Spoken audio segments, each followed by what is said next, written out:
Hello, hello. Welcome to What's Up in the Watershed Wednesday. It's June 17th. We're looking forward to all of you joining us.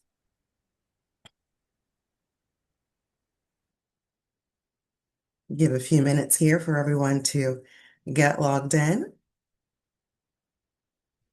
Welcome, welcome.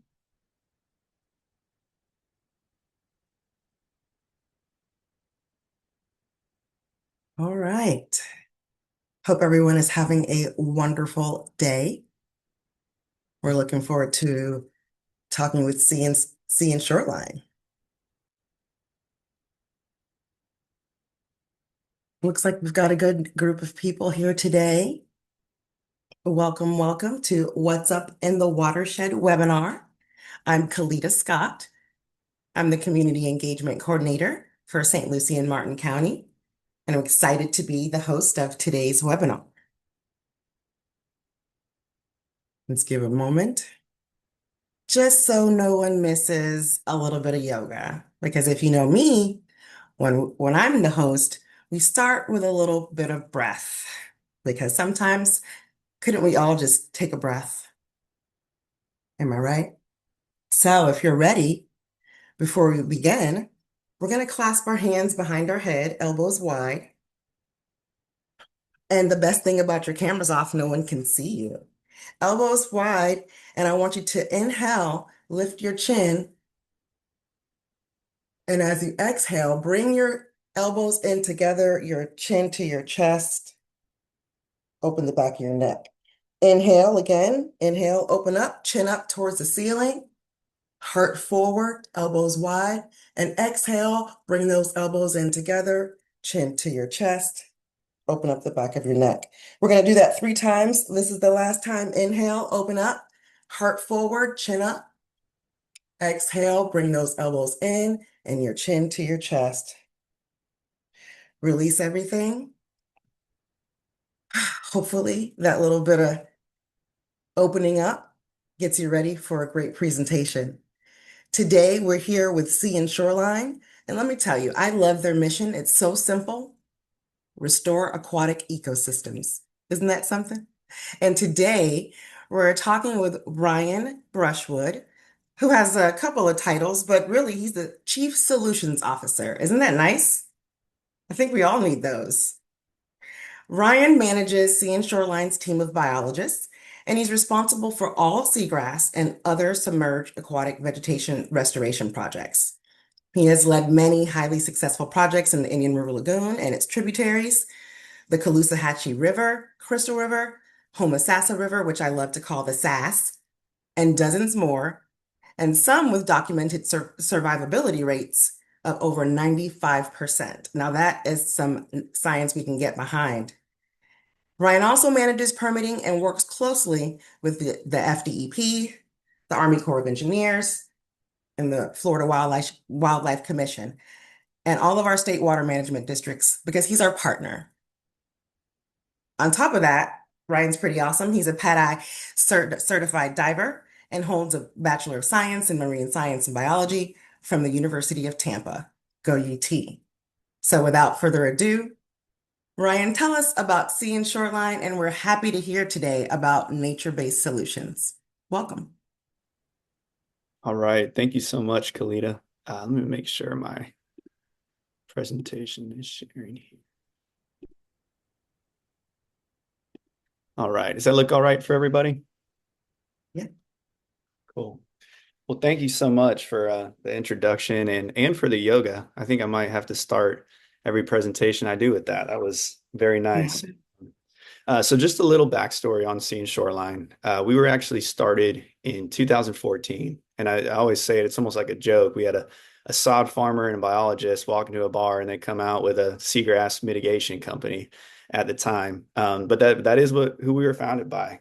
Jim Anderson, who was a local sod farmer in Ruskin, who really got into the marine world when there was talks of closing down the local boat ramp because of seagrass scarring and just the lack of recovery that had been seen in the south end of Tampa Bay. And Carter Henney, who's our second founder, was a biologist, avid fisherman, outdoorsman, who said he was either going to be a fisherman or a aquaculture specialist, and thought Scene Shoreline was an opportunity to do both. And so I actually joined in 2016, and at the time we were primarily just doing seagrass mitigation work. So we were working with folks who had a project that they wanted to see get done that was going to have impacts to seagrasses, and we were helping them develop a way to work with the regulatory agencies and ultimately offset those impacts. And in the past 10 years or so, we've been very fortunate enough to grow from not just doing seagrass work, but really all sorts of different nature-based solutions that I'm really excited to talk with you all about today. And so, figure the way we'll start is just defining what nature-based solutions are, uh, how they're used, what they're useful for, and going through a couple of the general examples. I then want to highlight three of the nature-based solutions that we've been a part of here in the Indian River Lagoon, and then finish by talking about some of the steps and considerations to actually getting these type of projects off the ground. That's really the part of this job that I'm most passionate about, is identifying problems and coming up with solutions and coming up with ways to actually get them from point A all the way to point Z. So again, thank you for having me today, and very excited to share. So what are nature-based solutions?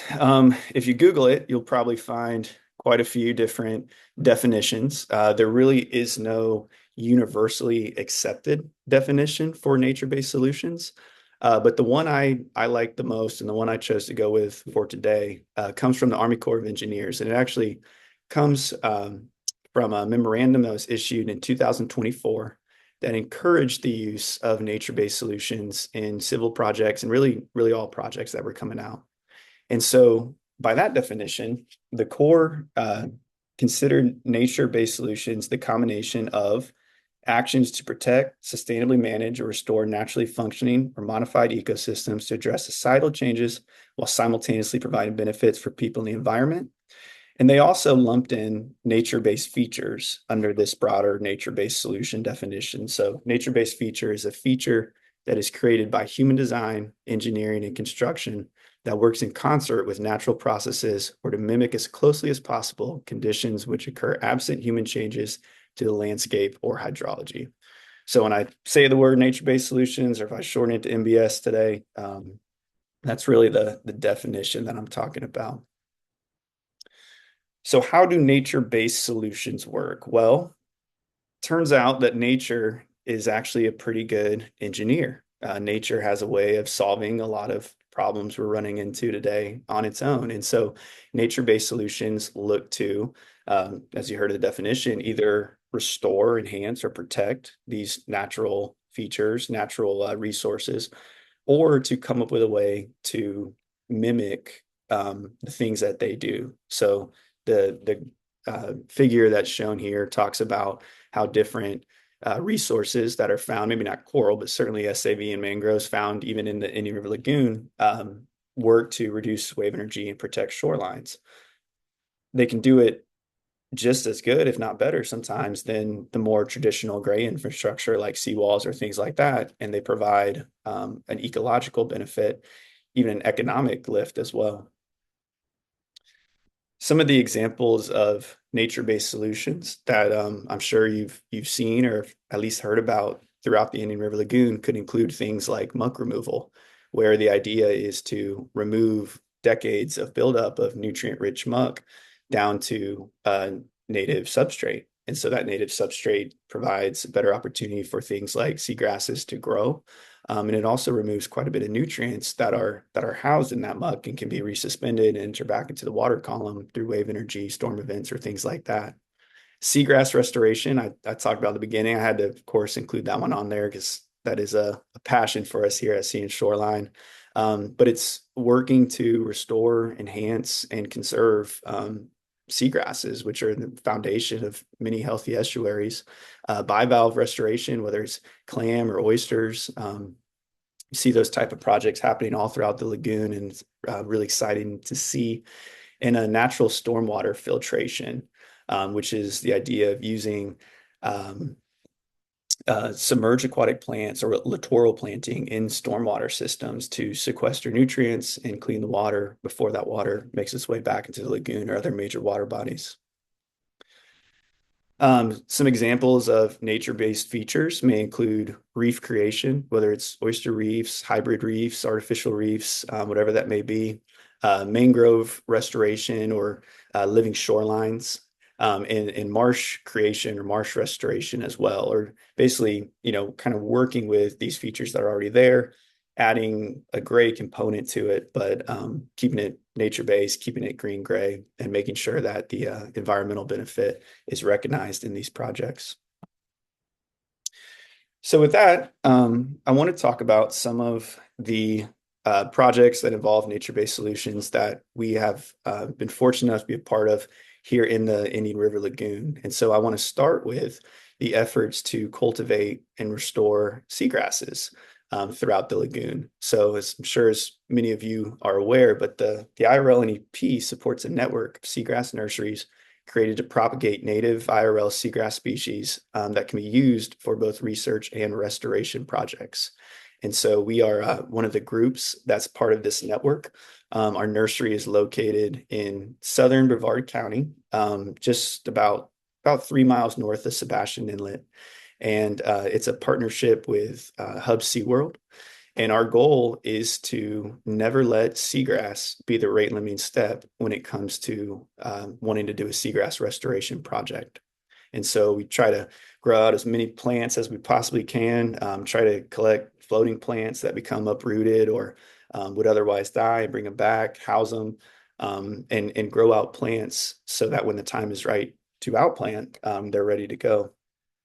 So talked about some of this already, but having not only our nursery, but the network of nurseries in the lagoon allows for these type of projects as there's so many efforts for water quality improvement. And we're starting to see those changes. Want to have the plants ready to go so that when the time is right for them to go out, they're there, they're in a nursery. We don't have to look at harvesting from elsewhere throughout the lagoon or finding a donor site or things like that, and just open the door for these type of opportunities. The next project I'll touch on, this one's more of a specific project, is up in Titusville, and it was led by the Brevard County Natural Resource Management Department and designed by DRNP. And at Sea and Shoreline, we were fortunate enough to be able to do the construction of this, and it is a really fascinating, innovative project that involved restoring multi-habitats, involve using green and gray infrastructure to do it, and really has provided a lot of environmental benefits to the lagoon. So the project began with the installation of over 600 wave attenuating units that protect nearly 2,000 linear feet of shoreline. I'll go back to this slide. So I'm not sure if you can see my cursor, but that's the line of those units you can see just offshore there. Project also involved using over 4,000 cubic yards of sand to repair the eroded shoreline along the causeway. And so it was very important because this was not just a habitat restoration project, but really this was a project to protect gray infrastructure that's already in place, in this case being the causeway there. Between the wave attenuating devices, the sand, there was also 1.78 acres of living shoreline created using coastal wetland plants and dune plants, 4 acres of seagrass planted behind the wave attenuating units in that protected area, and over 1 million clams seeded. So you can tell there was a lot going on in this project, and it was just a really fascinating example of, again, not just using gray infrastructure, but using a green, gray, nature-based solution to solve a problem, in this case being shoreline erosion, but really add a habitat enhancement, habitat creation, and habitat protection component to that project. The last one I'll touch on here is down in Martin County.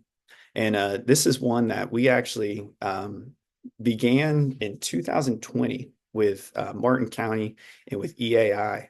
And it was designed by a stormwater engineer named Nick Musia. And originally the idea was they had a stormwater system with some conveyance canals and some ponds that had been overgrown with hydrilla, hygrophila, and other very aggressive, invasive freshwater plants. And I didn't know this at the time, being a biologist, but what I learned from Nick and from other engineers, normally having submerged aquatic plants in a stormwater system is like a four-letter word. Like they don't like it because what happens is these plants occupy so much space in the water column that when waters rise or when there's a heavy rain event or storm event and the water needs to move, they prevent it from moving as fast as it should. And it increases the risk of flooding throughout the community that these stormwater treatment areas are in. So the idea was, okay, we've got these invasive plants. They're forming canopies. They're choking out these stormwater conveyances. Let's remove them. But before we sacrifice, the water quality benefits that these invasive plants provided, let's install native, more flexible submerged aquatic plants. In this case, Vallisneria americana, to have something there, right? To do as these plants do, to trap sediments, to filter water as it flows through, trap suspended particles, and provide some habitat. What Nick found about a year or so after this project was planted and as the plants started to grow tall is we coined the term flex SAVs. These native plants are incredible engineers in those systems. When the water is still, they grow tall. They grow tall very fast, and they scrub that water of nutrients and particles and things like that. But when flow increases, instead of creating flood risk, they actually they lay over and they protect what's called the boundary layer, which is that small layer between the water column and the sediment, where those usually light, fluffy particles are housed and can be suspended very easily. And what Nick found was as velocity throughout these stormwater conveyances increased, the more these plants just laid over. And once they laid over far enough, they even further protected that boundary layer. So, really cool example to me as a nature-based solution that began as like, well, let's replace it with something. And, I had no idea what would actually come from using these plants. But the results have been very neat. So I want to spend the majority of my time today talking about theory to action, right? How do we get these type of projects from an idea off the ground, get them funded, get them started, and then recognize the benefits of these type of projects? And so to start with, I want to talk about project design considerations. So when you have a problem, whether it's a shoreline that's eroding or it's a water quality issue because of the loss of seagrass or oysters or whatever it may be, you have options, right? There are techniques like, for example, of a living or of a eroded shoreline, you could build a seawall and it would, more than likely do what it's supposed to do. It would stop further erosion. It would kind of protect your seawall, but you're losing a lot of the environmental benefits that a natural shoreline would have, right? So you've identified that problem, and then you have to determine like where to go next and determine if a nature-based solution is the right choice in every situation. So things we look at are how are current site conditions and natural processes affecting the problem at hand. Was there mangroves at one point that are now gone? And that's leading to the increased erosion, or was there marsh, Spartina, or other marsh plants that have been eaten, leading to further erosion? And are there plants in some parts of the shoreline that still remain where we're seeing less erosion? Things like that to be thinking about and looking at as you develop a project like this. Next question is, what nature-based tools are available? And this is one that I personally have seen over the last few years just explode. Like if you go to different conferences or things like that, there are so many groups that are working on engineering with nature, coming up with products or ideas that are meant to allow for these type of nature-based solutions. And so it's important to research what's available, important to make sure that you choose the right product or the right idea based on the conditions of those sites, and not be afraid to be creative and think outside the box and really look for what groups are working on elsewhere throughout the state and even elsewhere throughout the US and even the world. Very important question to ask when talking about nature-based solutions is it the right choice? Will it be cost effective? And will it really solve my problem compared to traditional gray infrastructure? Because I do believe that as great as they are not always the right choice. There will be situations where you're competing against a sea level rise and there is no solution now, right? It's not to say there will be in the future, but right now it makes more sense to build a retaining wall, build a seawall, something like that. So definitely important to make sure it's going to be cost effective. It's going to work before you just automatically go the nature-based solution path. And does the project consider changing future conditions? I think this is one that is very, very important when talking about developing a nature-based solution. Is this the situation that you are facing now, the problem that you are facing now may not be the same 5 years, 10 years, 50 years down the road. And how do you design or develop your project in a way that you are accounting for that? So, for example, I mentioned sea level rise as something that can be a challenge. And so, if you're talking about doing a living shoreline or you're talking about creating marsh, making sure that the elevations account not only for what you're seeing now, but what we expect to see down the road. Major storm events is one that they're not even a factor. They're like a constant in Florida. It's a matter of not when, but where we're going to get one, and making sure that your project takes those into consideration. That maybe they're over-engineered a little in areas where major storm events, storm surge, high winds, things like that could be a factor. Another thing that is very important to consider when talking about nature-based solutions and talking about performing or constructing these type of projects is what are the maintenance and adaptive management considerations?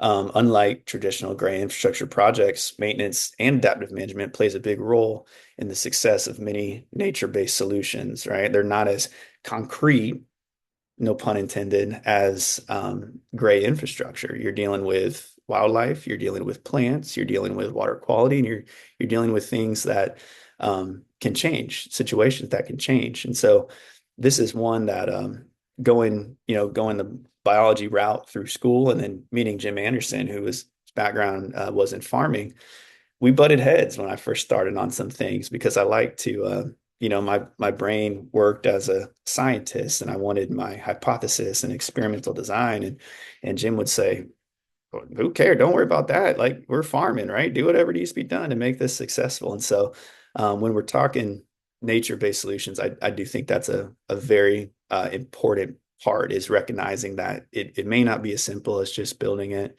and letting it do its thing for the next 50 to 100 years. There is a little extra love sometimes that these projects take, especially when you're dealing with plants, animals, and things like that. Adaptive management provides a structured approach for monitoring project performance, evaluating outcomes, and making informed adjustments as conditions change over time. This process helps ensure the project remains effective by allowing management strategies to evolve based on monitoring results and site conditions and support long-term success. We just ran into a situation over on the St. Johns River where doing an SAV restoration project, and we're protecting plants with their beaver exclusion cages. Everything was going great, but we forgot to take into consideration Boater Skip Day, which is a big event up there in the Jacksonville area. And they had hundreds, if not thousands, of boats out right near our project area. And we saw some impacts from it. So it's, not giving up. It's not necessarily going back to the drawing board, but making sure we get out there, we get those cages back in place, we replant whatever needs to be replanted, whatever it takes to keep that project on track. All right, I could not talk about nature-based solutions or any projects without talking about the regulatory and the permitting considerations. That, Caleta, you mentioned it in my introduction. That is the world that I seem to live in here at Sea and Shoreline. Um, as important as these type of projects are and as widely accepted as they are, it is important to note that they do still need to go through local, state, and federal review. I know that can be frustrating sometimes when you view it as, well, we're trying to do something good, we're trying to increase habitat, we're trying to put something back. Well, there are still rules that need to be followed. But the good thing is, both at the state and the federal level, there are some efficiencies that have been created to not only help expedite the review of these type of projects, but really encourage these type of projects. So starting on the federal side, you have the nationwide permits, which allow for the expedited review and authorization of many nature-based solutions through the Corps. And in fact, the nationwide permits that were reissued in 2006 even have language that specifically encourages the use of nature-based solutions and building them into your project design. And on the state level, there's the ERP general permits that allow for, again, expedited review of many of these same activities through DEP or the water management districts. Some of the activities covered under general permits include oyster reef construction, seagrass restoration, and living shorelines. There are other permitting efficiencies as well outside of just the nationwides and the ERP general permits. There are projects that qualify for state programmatic general permits. There are projects that qualify for exemptions, which lead to even faster, more streamlined review. And so I always encourage folks when thinking about their project and thinking about what it would look like and what steps are needed to reach out to the regulatory agencies early, um, set up a pre-application meeting, talk about not just the design or the engineering of your project, but talk about what you're trying to achieve and the benefits that you're hoping uh, to see from your project, and work with the regulatory agencies on how to design your project to fit under one of these permitting efficiencies. So some of the specific nationwide permits to keep in mind when you're working on or developing these type of projects are the Nationwide 27, which allows for aquatic habitat restoration, enhancement, and establishment activities. This is one that we use all the time, whether it be through seagrass planting or SAV planting, or even muck removal, and projects like that can qualify under this nationwide 27. So it's a really, really useful tool, especially now because this permit, along with the 54 and 13, were just reissued in March of 2026, which means they're valid for 5 years. So you have a 5-year period to get your project done, if it qualifies under one of the nationwides. The Nationwide 54 is another one that's very useful. It allows for living shorelines to be constructed. I mentioned there are some exemptions and SPGPs for some activities, and that living shorelines are one that if you hit all the certain criteria, it could qualify for one of those. But if not, the Nationwide 54 is a great tool to have for these type of projects, and a great thing to keep in mind. And again, to talk with the Corps, the regulatory agencies about. And then the Nationwide 13, and this one, bank stabilization, may not be as obvious as the other two as a nature-based solution. But this is one, I think I mentioned it earlier, where the language of using and encouraging the use of nature-based solutions in this Nationwide 13 was just added. And so it's something that the Corps and the other federal consulting agencies certainly want to see. On the state side, I mentioned the ERP general permits, and these are just a few, but general permit for seagrass restoration, living shorelines, low profile oyster habitat, riprap installation, stormwater retrofit. These are all available to use. Again, I encourage you to talk with the regulatory agency, see if there's one, a general permit or a nationwide out there that your project may fit under, and really work with them to develop in a way to achieve the expedited review. All right, so some additional resources on nature-based solutions. It's definitely not just a sea and shoreline thing by any means. It's certainly not just the state of Florida thing. It's something that's being talked about globally. In a few of the groups that I would encourage you to reach out to, or research if you're interested in learning more, are the Army Corps of Engineers Engineering with Nature program. They are certainly doing some large scale, just incredible nature-based projects all throughout the U.S. The International Union for Conservation of Nature has a nature-based solutions hub, and the Nature-Based Solutions Initiative through the University of Oxford is another great resource. In Florida, there's the Resilient Florida program, as well as many, many others. And then local resources, for example, like the IRLNEP, who's been a pioneer in these type of projects here in the lagoon. So with that, I will I will wrap it up here, open up to any questions. I do want to say that the things I share, the projects I shared, I are very, very, very far from a comprehensive list of this type of work that's going on all throughout the lagoon and throughout the watershed. And just certainly want to encourage anyone who's on this webinar to consider looking at green gray infrastructure, nature-based solutions as you recognize a problem and look for a solution to it. Thank you. Thank you. Thank you. That was a lot of great information that I'm sure some of our partners would find helpful. There are a few questions. First, how has survivability of seagrass planting projects been in the IRL? Has water quality improved enough? And how are you dealing with manatees and other herbivores? Sure, it's a great question, and that's a hard one to answer too because it is very site specific in the IRL. But I will say overall, what we are seeing is encouraging. There are many areas where it does appear that water quality has improved to a point where seagrass can not only grow, but is starting to even recover on its own as well.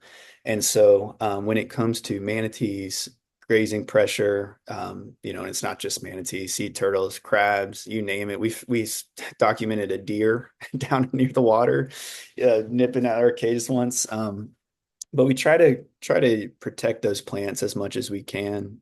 We typically use smaller herbivory exclusion devices. They cover about 7 square feet, 3 foot in diameter. We space them out, generally like the 5 on a dice.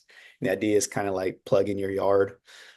We just provided the plants and installed for Hub SeaWorld, and they used a full 1 acre fence enclosure, which is a method that I know other groups have seen some success with. And I know they're using at an incredible scale in areas throughout the St. Johns River, like Lake George and places like that. So there are some ways to combat many different factors. Herbivory is certainly one of them.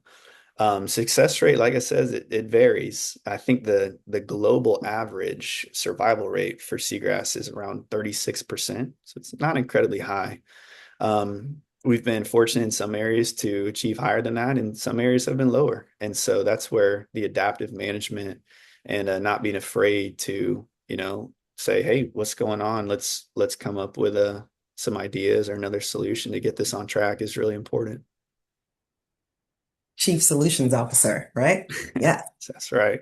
So there's a couple more questions. Do you use any funding from the Indian River Lagoon Snook Tag? I don't know. I don't know. I'm not familiar with this snick tag. I'll have to look into that one. I think we can take a look into that. Yeah. You mentioned butting heads earlier with the man who started the company, and I could see that being an issue. How did you guys connect with this world initially, understanding that there may be some headbutting? Yeah, oh, I have story after story after story. But it's a situation where nobody's wrong and everyone's trying to achieve the same thing, right? And whether I, it's all about setting expectations and goals from the beginning of a project. And if the goal is research, right, then we need to treat it like a research project. And Yes. if the goal is habitat restoration, then you better believe we're going to do everything we can possibly think of to make sure those plants stick and make sure they're there. And so it was just kind of coming to that understanding and recognizing that and not being offended if one person has one idea and it's different than ours, or if my idea might be different than yours, or whatever it is, and just understanding that we're all in it trying to achieve the same thing. We all have an important but different role in achieving transformational changes and achieving success.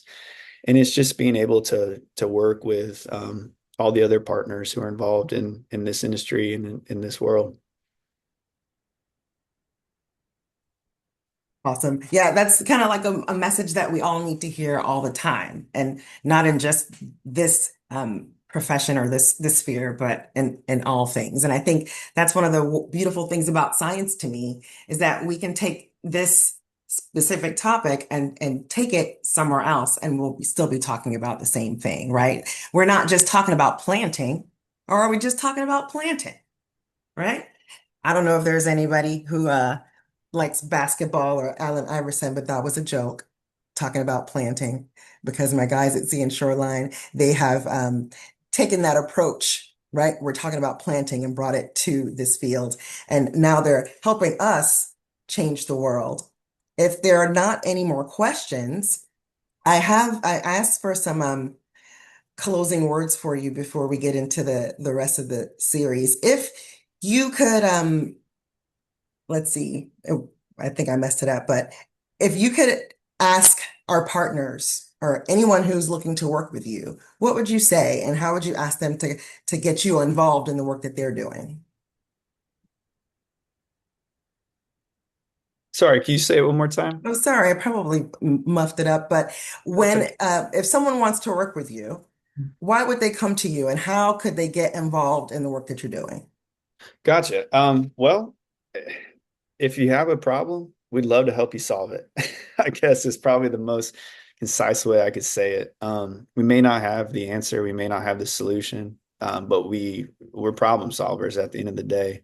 And being on the industry side, there's some risk we can take, and we're willing to because believe this work is very important, and believe it takes everyone to get to where we all want to go. So, you know, I, don't be afraid to bring us problems, challenge our approach, whatever it may be.